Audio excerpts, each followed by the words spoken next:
રાજકોટ મહાનગરપાલિકાની ઢોર પકડ પાર્ટી પર હુમલો થયો છે। વહેલી સવારે 6 વાગે શહેરના અમૂલ સર્કલ 80 ફૂટ રોડ પર બની આ ઘટના બનવા પામી હતી।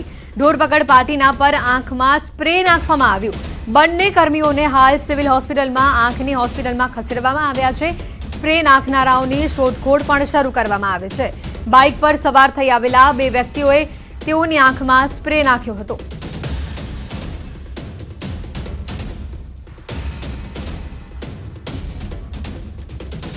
ઢોર પકડ પાર્ટી પર આંખમાં સ્પ્રે નાખીને બે યુવકો ભાગ્યા હતા। હાલ બંનેની શોધખોળ ચાલુ કરવામાં આવી છે। હાલ આપણે જણાવી દઈએ કર્મીઓને સિવિલ હોસ્પિટલમાં આંખની હોસ્પિટલમાં ખસેડવામાં આવ્યા છે। જે પ્રકારે આ ઘટના સામે આવી છે, ઢોર પકડવા ગયેલા પાર્ટી ઉપર આ રીતે હુમલો કરવામાં આવ્યો છે। વારંવાર થતી આ ઘટનાને લઈને લોકોમાં રોષ છે।